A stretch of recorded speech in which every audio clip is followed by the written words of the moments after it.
सर्वप्रथम हम सब मिलकर एक साथ बाबा को और भगवान को प्रणाम करेंगे। भगवान बाबा हनुमान जी को प्रणाम। महान त्यागी बाबा जुमदेव जी को प्रणाम। परमात्माए भगवत प्राप्ति के लिए निष्काम कर्मयोग साधने के लिए परम पूज्य परमात्मा एक सेवक मंडल वर्धमान नगर नागपुर की ओर से और बाबा के आदेश अनुसार आज एक भगवान का नौवा हवन कार्य आदरणीय फुलबांदे दादा इनके निवास स्थान में समाप्त हुआ और उस उपलक्ष्य में एक भगवान की चर्चा बैठक यहाँ पे शुरुआत है और इस चर्चा बैठक में स्वयं शक्तिशाली भगवान बाबा हनुमान जी उपस्थित है। बाबा हनुमान जी को मेरा प्रणाम। उसी प्रकार हमारे सदगुरु और मानव धर्म के संस्थापक महान त्यागी बाबा जुमदेव जी उपस्थित है। बाबा जुमदेव जी को मेरा प्रणाम। उसी प्रकार हम सबकी मातोश्री आई वाराणसी उपस्थित है। आई मातोश्री को मेरा नमस्कार, मेरा प्रणाम। उसी प्रकार मंच पे उपस्थित आज के इस चर्चा बैठक के अध्यक्ष महोदय और मंडल के मार्गदर्शक आदरणीय हरिंगेड़े भाऊ को मेरा नमस्कार। उसी प्रकार मंच पे उपस्थित मंडल के मार्गदर्शक आदरणीय मोतुरे भाऊ को मेरा नमस्कार। मंच पे उपस्थित आदरणीय चंदू भाऊ पडोळे, आदरणीय हमारे प्रदीप भाऊ, आदरणीय यहाँ पे सभी मंडल के कार्यकर्ता मार्गदर्शक उपस्थित सभी सेवक सेविका बाल मित्र, आप सभी को मेरा नमस्कार। बहुत अच्छे अनुभव आज हमने यहाँ पे देखे, सुने भी और अभी इसको समझना भी है। और मैं रवि दादा को धन्यवाद देता हूँ कि आज उन्होंने ये मौका दिया यहाँ आने का योग। वैसे कार्य में तो हम कई बार जगह जाते, लेकिन खामटी में मैं काफी सालों के बाद आया हूँ और अभी कभी ऐसा मौका भी नहीं आया। तो रवि दादा काफी जगह मिले और उन्होंने प्रदीप दादा को बुलाया और वहां से बुलाया, वड़सा के तरफ से आए हैं। और यहाँ पे भी मुझे अभी वो सावरकर दीदी का हमने अनुभव सुना काफी सालों के बाद। तो ये जो मार्ग है, ये मार्ग, जिस मार्ग का मुख्य उद्देश्य जो है कि इस देश में सत्य खड़ा करना, और इस देश में सत्य खड़ा करने के लिए उस सत्य की अनुभूति बाबा ने हम सबके दुख के माध्यम से दिया। और वो दुख तब दूर हुआ जब हमने वचन दिया भगवान को। और वो वचन अभी प्रदीप दादा ने बहुत ही सुंदर तरीके से विश्लेषण करके दिया कि हमने जो वचन दिया, वचन का अर्थ भी मालूम नहीं होगा पहले दिन में, लेकिन उस वचन पे ही बाबा और भगवान खुश हुए। उस वचन पे ही बाबा और भगवान खुश हुए उस पहले दिन। और हमारे जीवन में अमृत की वर्षा हुई और शराबी शराब मुक्त हुआ, रोगी रोग मुक्त हुआ, भोगी योगी बना। और इस प्रकार से जो आपकी इच्छाएं थी, ये भगवान ने तब दिया जब सेवक ने मरने का वचन दिया। और इस प्रकार से सेवक, ये भगवान का सेवक, बाबा का सेवक बन गया। बाबा का सेवक, भगवान का सेवक। तो ये भगवान का सेवक बनने की प्रक्रिया, ये निरंतर प्रक्रिया, एक दिन की नहीं है। क्योंकि हमारे सामने दो चीजें हैं। बाबा जुमदेव जी कहते हैं कि जीवन का उद्देश्य आनंद है, और आनंद आता है परमात्मा से संबंधित रहने से, है ना। बार बार हम तत्व शब्द नियम को बार बार देखते हैं और उनको सामने रख के जीवन आगे बढ़ाते हैं। एक तरफ हमारे सामने संसार है जहाँ पे सुख और दुख है, और हम सब प्राणी क्या चाहते हैं? सुख चाहते हैं, है ना। ऐसा कोई नहीं होगा जो सुख चाहता है। आनंद मिलता है आत्मानुभव से, आनंद मिलता है अंदर से, हृदय में। आनंद का जन्म स्थान हृदय है। और संसार में सुख और दुख है जो हमें बार बार फंसाते हैं, आगे बढ़ाते, पीछे लाते आगे। और इसलिए बाबा जुमदेव जी कहते हैं, क्या कहते हैं कि बाबा को, अभी बताया भाव ने, प्रदीप भाव दादा ने, कि बाबा को भगवान पूरी मदद करते हैं क्योंकि बाबा विचारों से पूर्ण है, बोले, है ना। बाबा विचारों से पूर्ण है और सेवकों को भगवान कुछ अंश मदद करता है क्योंकि सेवक कुछ अंश ही है। इस मार्ग में आने के बाद भी सबकी इच्छा अलग अलग रहती है ना। लिस्ट बढ़ जाती है। हमारी जो पहली इच्छा थी वो पूरी हो गई, उसके बाद भगवान ने हमारे जीवन में वो अमृत की वर्षा की।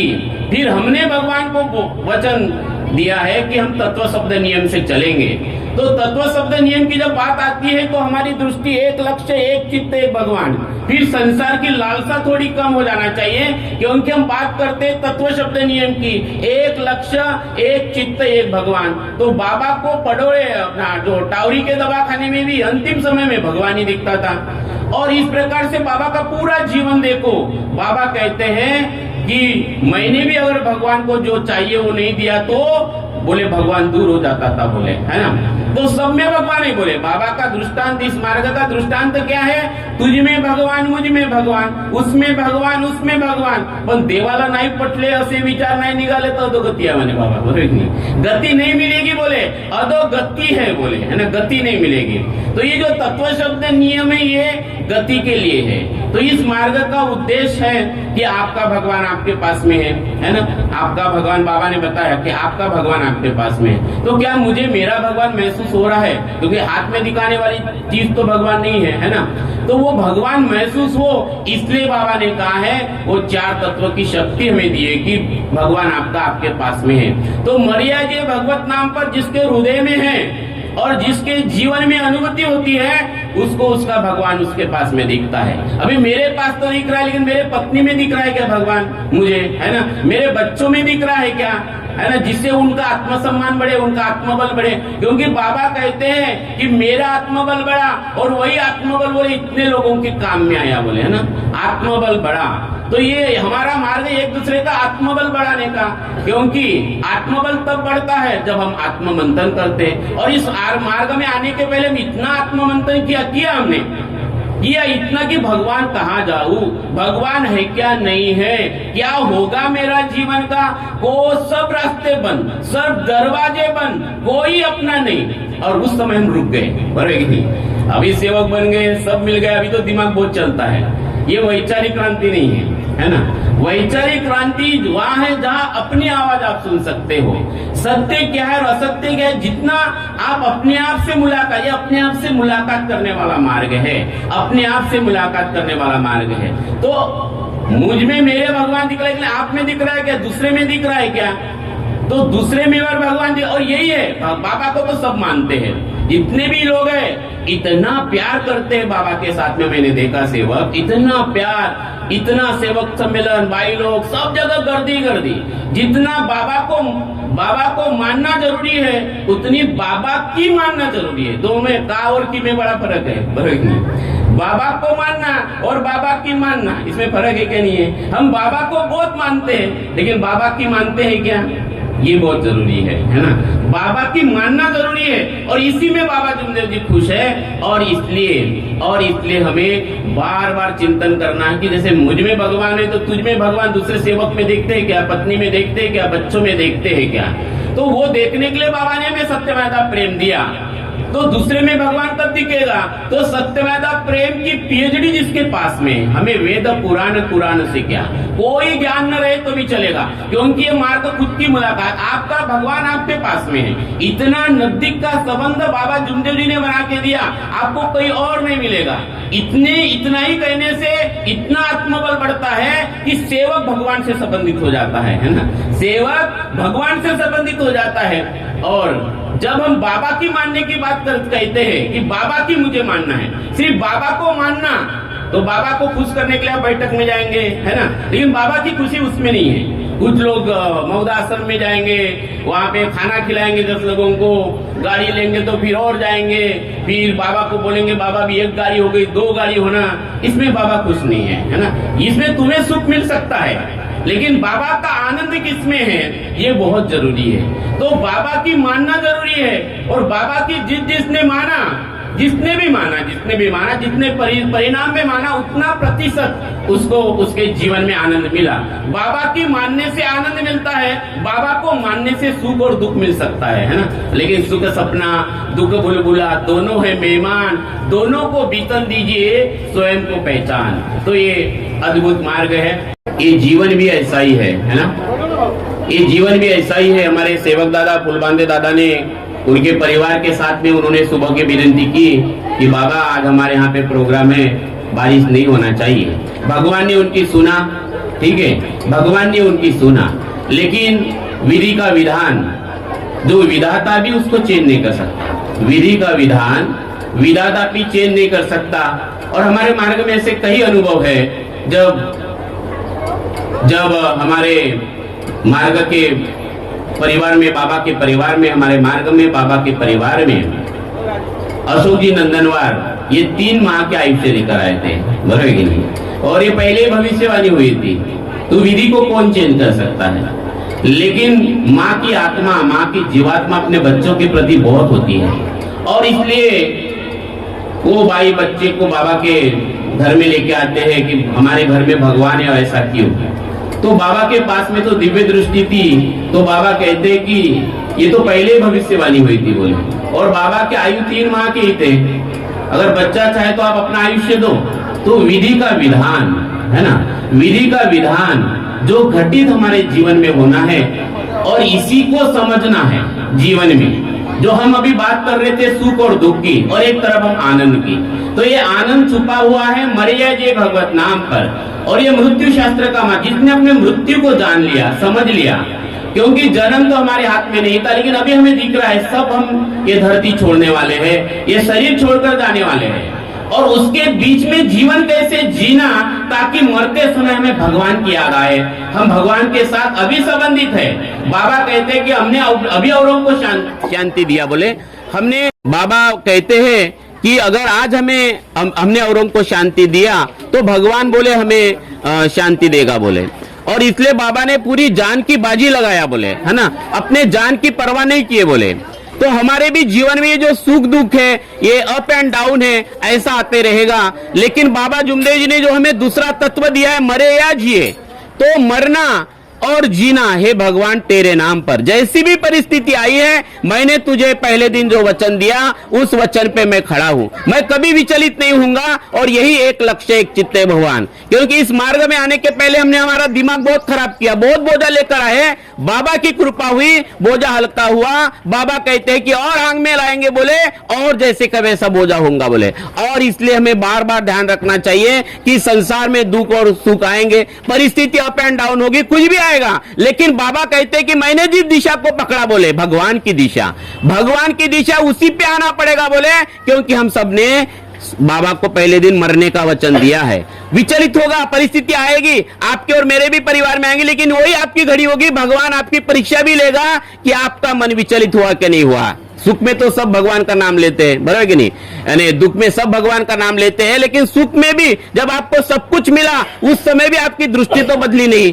क्योंकि इस मार्ग में काफी से वो अपना अनुभव बताते कि मुझे बहुत कुछ मिला, लेकिन बहुत कुछ मिलने के बाद हमने बाबा को क्या दिया, ये परीक्षा होती, मुझे भी होती, आपके भी परीक्षा कई बार होती होगी।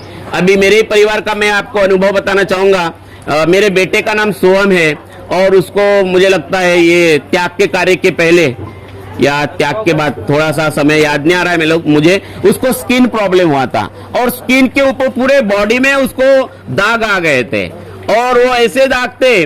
तो घर में हमारी मैडम बोली, मीना की आप डॉक्टर को दिखा दो। मैंने बोला अपन भगवान को भी बताते हैं, दोनों काम करेंगे।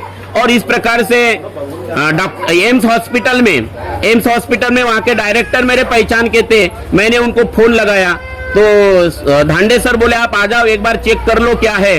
तो हमने वहाँ उसको चेकिंग करने के लिए लेके गए, और चेकिंग करने को लेके जाने के बाद उन्होंने चेक किया।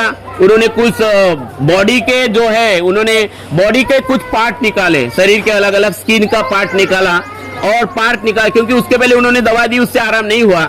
और उन्होंने वो चेक करने के बाद मुझे जब बुलाया, तो उन्होंने मुझे बताया कि ये क्रोनिकल डिसीज है, ये बहुत लाखों लोगों में एक आध को होता है, और इसके ऊपर दवा नहीं है। तो फिर हमने दवा लेने हम घर वापस आ गए। और मेरी मिसेस मुझे कहती है कि मैं उनके साथ में, बेटे के साथ में हम 7 दिन के कार्य करते, बोले जहां हमारी माफी गलती हुई होगी हम उसकी माफी मांगते हैं। और इस प्रकार से उन्होंने 7 दिन के कार्य किए। जो डॉक्टर ने बोला था कि ये क्रोनिकल डिसीज है, ये असाध्य रोग है, इसके ऊपर कोई दवा नहीं है, और 7 दिन के कार्य में उसके दाग, उसका पहला जैसा शरीर था वैसे के वैसा ही हो गया। तो कहने का मतलब ये है कि ऐसी बीच बीच में आपकी परीक्षा हो सकती है कि आपकी मनोदशा क्या है, हमारी मनोदशा क्या है। तो हम भगवान के सेवक है, बाबा के सेवक है।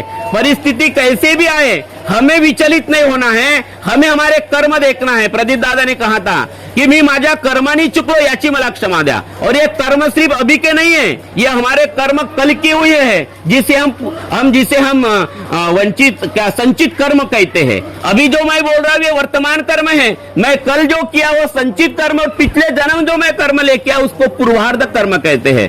तो कुछ असर पूर्वार्ध कर्म का भी होता है। एक अनुभव है बाबा के हयाती का अनुभव है। बेला गांव है भंडारा के बाजू में, वहां पे गोवर्धन जी बोरकर रहते हैं। उनकी बेटी का जब जन्म हुआ, वो जन्म होने के बाद देखो पूर्वार्ध कर्म के बारे में बाबा क्या बोल रहे हैं, ये समझने लायक बात है। तो बाबा वो उनकी जो बेटी थी ना वो खड़ी हो सकती थी ना चल सकती थी, यानी जैसे रखा वैसे पूरी अपाहिज लड़की वो जन्म से पैदा हुई। वो इस मार्ग में आए और बाबा के सामने उन्होंने सारी कहानी बताई। बाबा ने उनको 1.25 साल का त्याग दिया, है ना, 1.25 साल का त्याग दिया। उन्होंने कार्य किया, वो कार्य जमे नहीं जमे मुझे नहीं मालूम, लेकिन वो होने के बाद उनकी कुछ गलती हुई थी। उनके यहाँ पे जो हवन हुआ था, उस हवन में उन्होंने जैसे अपन गाय का वो गोमूत्र यूज करते हैं, उन्होंने बैल का गोमूत्र यूज किया था, ठीक है। और वो गलती हुई, सब हुआ, वो बाबा के पास गए, उन्होंने भी बड़ा त्याग किया। तो बाबा ने, वो लड़की अच्छी हो गई कुछ तक, तो बाबा ने क्या बताया, बड़ी सुंदर, बाबा ने उस लड़की का हाथ पकड़ा।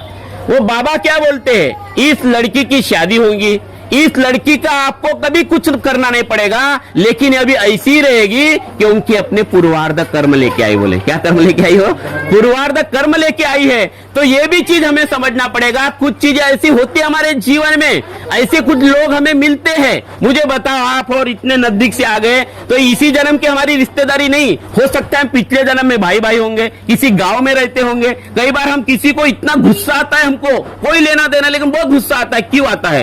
कई बार ये पूर्वार्ध कर्म का भी ये रहता है। इस रहस्य को हमें समझना है। तो ये उदाहरण मैं आपको इसलिए दे रहा हूं कि ये सारी चीजें बाबा ने समझाई, ये चिंतन हमें करना है, और यही है आत्मचिंतन, यही है वैचारिक क्रांति। तो आत्मचिंतन करने से हमारा आत्मा शुद्ध होता है। आत्मा जब शुद्ध होता है तो फिर आत्मविश्वास बढ़ता है, और आत्मविश्वास जब बढ़ता है तो आत्मबल पैदा होता है। और ये मार्ग जो बाबा कहते हैं कि आत्मबल, तो हमें परिवार में एक दूसरे का आत्मबल बढ़ाना है। आप उसका आत्मबल कमजोर नहीं करना है। तू तो गधा है, क्योंकि शब्द भगवान है, तेरे को तो अकलच नहीं है, तू तो सुनताच नहीं है। ये आत्मबल उसका बढ़ाना है, हमें आत्मबल बढ़ाना है। और परिवार में एक दूसरे को ऐसे ही परिचय भगवान देता है। तो इस अनुभव से मेरे बच्चे का आत्मबल बढ़ा। उसको लगा कि, क्योंकि सारी क्रिया डॉक्टर उनके सामने बता रहा था कि क्रोनिकल बीमारी है, ये अच्छी नहीं होती, और 7 दिन में रिजल्ट, ठीक है ना, 7 दिन में रिजल्ट, इसको क्या बोलेंगे? तो बच्चे का आत्मबल बढ़ेगा क्या नहीं बढ़ेगा? बच्चे का आत्मबल बढ़ेगा इससे। तो इस प्रकार से हमारे घर में ये ऐसा अनुभव, जब भगवत कृपा खड़ी है तो भगवान भी चाहता है, जैसे हमें भगवान की जरूरत है वैसे भगवान को भी जरूरत है। तभी तो बाबा भीख मांग रहे धोप गांव में, है ना, बराबर कि नहीं? क्या बोल रहे बाबा? बाबा बोल रहे हैं कि बाबा सेवकों को, यानी नर नारी को जगाने के लिए धरती पर आए। बोले अभी जगाना है तो भगवान को क्या चाहिए, है ना, उसी के प्रति जगाएंगे। तो बाबा मार्गदर्शन करते करते रोने लगे, और बाबा आगे कहते हैं कि बाबा नहीं रो रहे, बोले भगवान रो रहा है। अभी क्यों रो रहा है? तो भगवान को भी भूख लगी है। कौन सी भूख लगी? तो भगवान को बोले सत्य मर्यादा प्रेम चाहिए। क्या चाहिए? हमको गाड़ी घोड़ा चाहिए, हमको धन चाहिए, लेकिन भगवान को क्या चाहिए? सत्य मर्यादा प्रेम चाहिए। यानी भगवान का सेवक बनना है, क्योंकि हम भगवान के सेवक है। हमारे मंडल का भी नाम क्या लिखा है? परम पूज्य परमात्मा एक सेवक मंडल, है ना, सेवक मंडल, मार्गदर्शक मंडल नहीं है ना, संचालक मंडल नहीं है, पदाधिकारी मंडल नहीं है। कौन सा मंडल है ये? सेवक मंडल है। किसके सेवक? तब परम पूज्य, जो परम है, जो पूर्ण है, जो पूजनीय है, जिस परमात्मा को बाबा ने पूरे ब्रह्मांड में देखा, पूरे ब्रह्मांड में एक आंख देखा, एक आंख में भगवान देखा, और उसी भगवान को हर नर नारी के आत्मा में देखा। बरोबर है नहीं? तो हमें अपने आप में भगवान दिखता है क्या? बराबर है। और दूसरी बात, हमारे परिवार में, फिर सेवकों में, और बाबा को तो सब में भगवान दिखता था। बाबा कहते थे कि भगवत कृपा खड़ी है, सबसे प्रणाम करें। तो बाबा को सब में भगवान दिखता था। ये क्यों?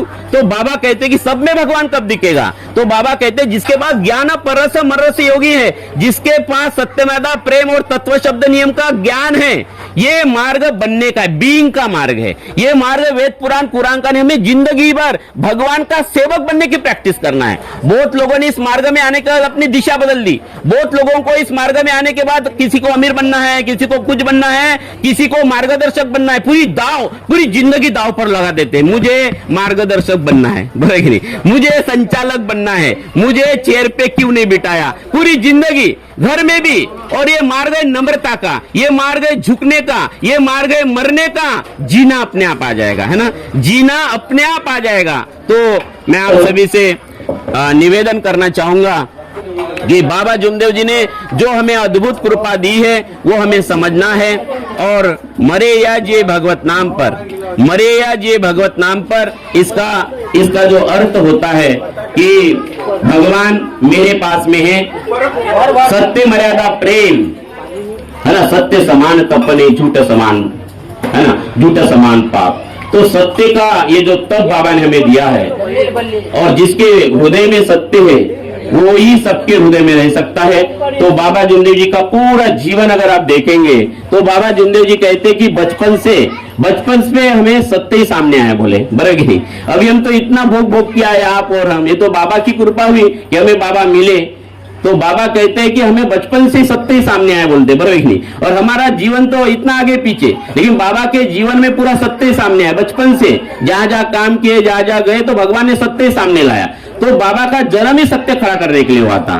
और बाबा के माध्यम से ये भगवान का परिचय हम सबको हुआ, और इसलिए हम बाबा के सेवक है। और बाबा के सेवक अगर हमें कहना है तो हमारा पूरा जीवन हमें दांव पे लगाना है कि मुझे बाबा का सेवक। और ये एक दिन का काम नहीं है, ये एक दिन का काम ही नहीं है, एक दिन का काम नहीं, रोज निरंतर लगातार। ये तो बहाना है कि वो दीदी को भूत बाधा थी, बराबर नहीं, ये तो बहाना था भगवान को अपना परिचय देने के लिए, वो सावरकर दीदी को, कि भगवान से कैसे लड़ना झगड़ना पड़ता है। वैसे ही हमें भगवान के लिए लड़ना झगड़ना है। हे भगवान कि बाबा आपकी इच्छा पूरी होना चाहिए, देश में सत्य खड़ा होना चाहिए, हर घर में मानव धर्म का झंडा लहराना चाहिए। काश्मीर हो या कन्याकुमारी, गोवा हो या गुवाहाटी, हर घर में हो बाबा हनुमान जी, सबको, बाल बच्चे सबको महसूस हो। क्योंकि अभी सारे सब जगह बड़े बड़े राजा महाराजा आते हैं, बड़े बड़े गद्दी बनती है, तो सबको ऐसा लगता है इनके पास भगवान, क्योंकि वो कपड़े बदल के आते हैं, बराबर नहीं। तो ये सामान्य लोगों को तो मालूम ही नहीं कि भगवान कहाँ है। आप सोचो, आपके आजू बाजू में कई ऐसे लोग हैं इस देश में, बहुत पूजा पाठ करते हो, आपसे ज्यादा अभी वो सावरकर दीदी ने बताया कितनी देवी देवताओं की पूजा करते थे, बराबर कि नहीं। लेकिन इस मार्ग में आने के बाद उनको सच्चा परिचय हुआ। तो ऐसे कई लोग हैं, और यही परिचय होने के कारण आज पूरे दुनिया में अहंकार बढ़ते जा रहे। इतना अहंकार कि आज आदमी को काटना चाहता है, आदमी को मारना चाहता है। वो इप्स्टीन फाइल, अभी ये वासना, अपने महाराष्ट्र में आप रोज पेपर में, इतने ये सब अहंकार का खेल है। अहंकार इतना पतला है कि समझ में नहीं आता। और इसलिए बाबा कहते कि आपको जागरूक रहना है। इस मार्ग में वो सीखना नहीं है, नॉलेज नहीं लेना है ना।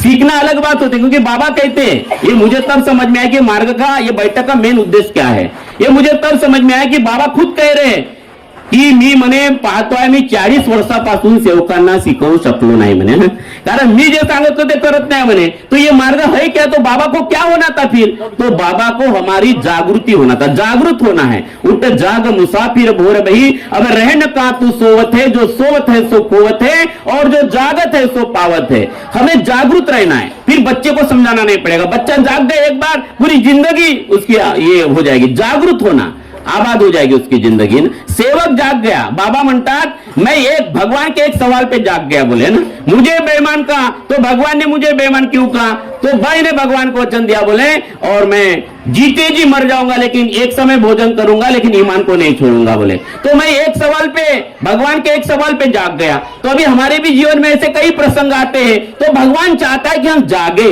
कभी सुख से आते, कभी दुख से आते, संसार पता चले, और हमारी अंतरात्मा की इच्छा क्या है ये हमें बार बार पता चले। इसी को कहते हैं आत्मचिंतन। तो फिर धीरे धीरे हमें आत्मानुभव आएगा, और फिर धीरे धीरे पता चलेगा कि हम सब उसी परमात्मा के बेटे हैं, बच्चे हैं, हम सब लोग समान है, कोई छोटा मोटा नहीं। इस मार्ग का दृष्टांत इतना सुंदर है, आज घर घर को इसकी जरूरत है, पूरी दुनिया को जरूरत है लेकिन तब होगा कि जब हमारे परिवार की एकता है, हमारे सेवकों की एकता है, गांव गांव में एकता है, और एकता बनती है भगवान के नाम से, बराबर कि नहीं? सबने बोला मेरे को पद नहीं चाहिए ना, सबको पद चाहिए, बराबर कि नहीं? सबको मेरी सुनो, सबने बोला भाई कोई कहे कुछ भी, हंसकर उत्तर दीजिए हाँ बाबा जी हुई, ठीक है भाई तुम्हारी सही समाधि तुम्हारी, ऐसे सब ने बोला है ना। ये बाबा की भूख है। हमारी परिवार की एकता मतलब क्या मालूम है आपको? आपकी खुशी नहीं, ये बाबा की खुशी है। आपके घर में पति पत्नी की एकता मतलब वो बाबा की भूख है, आपके परमात्मा की भूख है, इसलिए तो बाबा सत्य महादा प्रेम के लिए रोए हैं। हमारे गांव में अगर कामठी गांव में सब सेवक एक है और कोई भी पूरी जान की बाजी लगा, जैसे बाबा ने हमें जगाने के लिए जान की बाजी लगाई, तो अभी हमें बाबा के लिए जान की बाजी लगाना है। पूरे सेवक कामटी के सब सेवक एक हो जाए, मंडल के सारे सेवक एकता से रहे। देखो हम बाकी संस्थाओं की बात नहीं करते, लेकिन ये जो लिखा है परम पूज्य परमात्मा एक सेवक मंडल, ये तो एक दरी पे बसे। इसमें बाबा की खुशी है, इसमें बाबा का आनंद है, बहुत आनंद है, और इसका फल मिलेगा मरते समय। बाबा आपके सामने आएंगे और आपको जहां लेके जाएंगे, बाबा बड़े धन आपके लिए, वो बोले हाँ ये मेरे सेवक है ना। और इसकी प्रैक्टिस हमें करना है, जिंदगी भर इसकी प्रैक्टिस करना है। बाबा ने हमारे लिए पूरी जान की बाजी लगाया है। अभी हम बाबा के लिए क्या देते हैं? तो बाबा को तो सत्य मादा प्रेम चाहिए, है ना। और इस प्रकार से आपकी दृष्टि में बदल पड़ेगा, और नजर बदली तो नजारे बदल जाएंगे,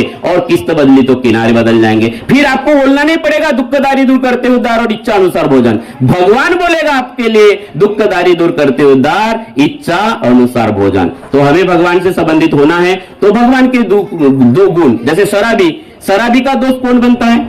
शराबी बनता है, बराबर कि नहीं। एक बदमाश आदमी का दोस्त कौन बनता है? एक बदमाशी बनता है। तो भगवान से संबंधित अगर होना है तो हमें भगवान से संबंधित होने के लिए भगवान के गुण, तो बाबा ने 3 गुण दिए भगवान के, सत्य, मर्यादा और प्रेम। तो हमें रोज इसकी प्रैक्टिस करना है।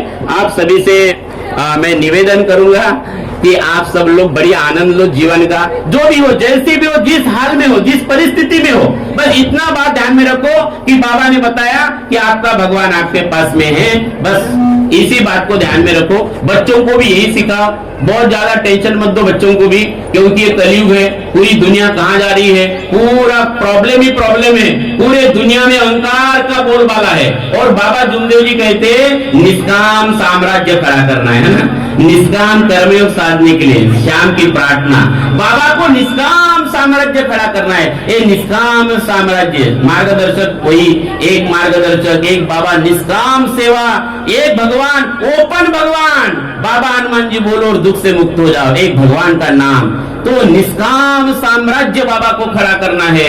तो बाबा के सपनों का भारत अगर हमें बनाना है तो वैचारिक क्रांति की जरूरत है, और पूरे दुनिया में जो, तो उसके लिए भी कभी मांगो। जब स्काइला गिरने वाला तो बाबा ने भगवान को योग मांगा। 1990 में हम जब छोटे थे तो बाबा ने आदेश दिया था कि देश में अनीति, अत्याचार, भ्रष्टाचार बढ़ रहा है, तो आप उसके लिए योग मांगो। ये बाबा की इच्छा है, क्योंकि बाबा का सपना देश में सत्य खड़ा करना है। अभी हमारी लाइन बाबा के साथ कनेक्ट करना है, और धीरे धीरे हम हमारे बच्चों को पढ़ाएं। हम सब थोड़ा प्रणाम हम करें। भाई लोग इतने प्रोग्राम में आते हैं और बाबा कहते कि बाबा आई को क्या कहते हैं? आई को शक्ति कहते हैं ना। शक्ति चली गई बोले, व्यक्ति रह गया बोले। तो आपकी शक्ति, आपकी ताकत बड़ी अद्भुत है, अनमोल है। आपके घर में, आपके परिवार में आपका जो रोल है बहुत ही महत्वपूर्ण है। मेरे घर में, आपके घर में, सबके घर में आपका रोल बहुत बड़ा इंपॉर्टेंट है। और इसलिए ये मार्ग अद्भुत संस्कार वाला है ना, सेवक बनने का मार्ग है, भगवान का सेवक। तो आप सभी से मैं निवेदन करना चाहता हूँ कि भगवान आपके पास में,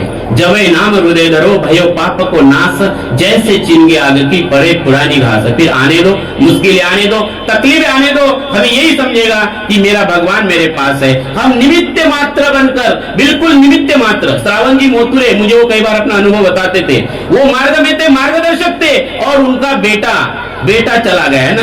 तो वो मुझे कहते थे कि धांडे जी उसके बाद मेरा और आत्मबल बढ़ा, बोले मैं और 2 गुना भगवान के कार्य करने लगा, बोले है ना। इसको बोलते बाबा का सेवक, इसको बोलते भगवान का सेवक। ऐसा, और तकलीफें मुश्किलें आने दो, आपको एक ही कहना है। क्या कहना है? मरे अजय भगवत नाम पर, मरो सब कोई कहे, मरना न जाने को ही, एक बार ऐसा मरो कि फिर मरना न हुई। इतना अपना आत्मबल बढ़ाने दो, और मरना तो तय है। चाहे कोई 10 दिन में मरे, कोई 100 साल में मरे, मरना तय है, ये निश्चित है। उसकी तैयारी अभी हमें करना है, भगवान के साथ करना है, बराबर है ना। तो आप सभी ने मुझे सुना, बारिश आई तभी सुना, बीच में थोड़ा सा रुकावट आए, हमने हमारा काम किया, भगवान अपना काम करेगा, हमें अपना काम करते जाना है। तो आप सभी से मैं निवेदन करना चाहूंगा कि बाबा ने इतना सुंदर मार्ग दिया है, बैठक में जाओ, जैसे वो सावरकर दीदी दिखते हैं, हमारे मोतुरे जी दिखते हैं, हरिम गेड़े जी देखो, ये इनका आराम करने का समय ये हर बैठक में दिखता है। आज मुझे नहीं मालूम थे आने वाले करके, ठीक है, इधर दिख ही गए हैं, मैं जहां भी कहीं जाता हूँ ये दिखते हैं, काफी लोग दिखते हैं। हमारे रवि दादा देखो, रवि दादा देखो, ये उम्र में आदमी सोचता है कि मेरे एक घर हुआ तो 2 घर कैसे होंगे ना, ये उम्र में आदमी ही सोचता है। बोले बैंक में 5 लाख है तो 10 लाख कैसे होंगे। तो एक धन है बाहर का जो मरते समय काम नहीं आता, लेकिन जो आत्मधन है ये अभी भी काम आएगा, मरते समय भी आएगा, मरने के बाद भी आएगा। ये ऐसा आत्मधन है। और कितना भी बाहर का धन कमाओ, लोग आपको 400 रुपए का चिल्लर करेंगे, उतना ही फेंकेंगे, कुछ नहीं फेंकेंगे, बराबर। और आपने जितने भी मकान और जमीन बनाए हैं, आपके कपड़े, आप बीमार हो तो कपड़े आपके पास में दे देंगे, है ना, जला दो, बोलेंगे काम के नहीं, आपका 7-12 नहीं देंगे, 7-12 बराबर रखेंगे, 7-12 और 2-4 आपके घर के लोग आपको जलाने वाले हैं, और आपके परिवार के लोग जो होंगे, आजू बाजू वाले काका मामा बाबा भाई मानने वाले आपको, वो आपको आपकी मूंछ देंगे और बाल देंगे, और हाथ नहीं देंगे क्योंकि हाथ आएगा नहीं, और मूंछ और बाल देंगे तो 15 दिन में आ जाएगा। तो ये सारा दुनिया ऐसा है, संसार है, इस संसार को बीतने दो, है ना, और सत्य को जानो, फिर बीतने दो, आपको बहुत मजा आएगा। ये जीवन आनंद, इसी को आनंद कहते, ये समझ में आ गया आपको, है ना, ये समझ में आ गया तो बड़ा मजा है। आनंद भी पत्नी के साथ आनंद है, पति के साथ आनंद है, नहीं तो 1 सेकंड नहीं रह सकते पति पर, नट मने तू आयकत नहीं। तो आपको ऐसा नहीं होने की जरूरत नहीं पड़ेगी। जिसपे मार्ग समझ में आ गया तो पति पत्नी के साथ आनंद है, सेवक सेवक के साथ आनंद है। तो सेवक स्टेज पे झगड़ा करते, एक प्रोग्राम में गया, अच्छे बात कर रहे थे, 2 सेकंड में क्या हो गया, तो अबे तुबे में आ गए, बरोबर की नहीं। तो ये मजा ही नहीं है जीवन का, है ना। जीवन का मजा ऐसा ले सकते, हंसी वो, खेली वो, धरी वो ध्यान, हर निस कति वो आत्मज्ञान, खावे पीवे मन कर बंगा, बाबा बोले रहूं मैं किस संगा। ऐसा नशा हो जैसे शराबी को शराब से नशा आता है। अरे बोतल पर बोतल पीने से क्या फायदा, रात को पी सवेरे उतर जाएगी। अरे तू मेरे बाबा ने दिए हुए तत्व शब्द नियम की हरिरस की प्याली आप पी ले तो तेरी सारी जिंदगी सुधर जाएगी, सुधर जाएगी। ऐसा ये माय खाने का रस है। इतना ही बोलकर मैं अपने वाणी को विराम देता हूँ। धन्यवाद, नमस्कार, नमस्कार।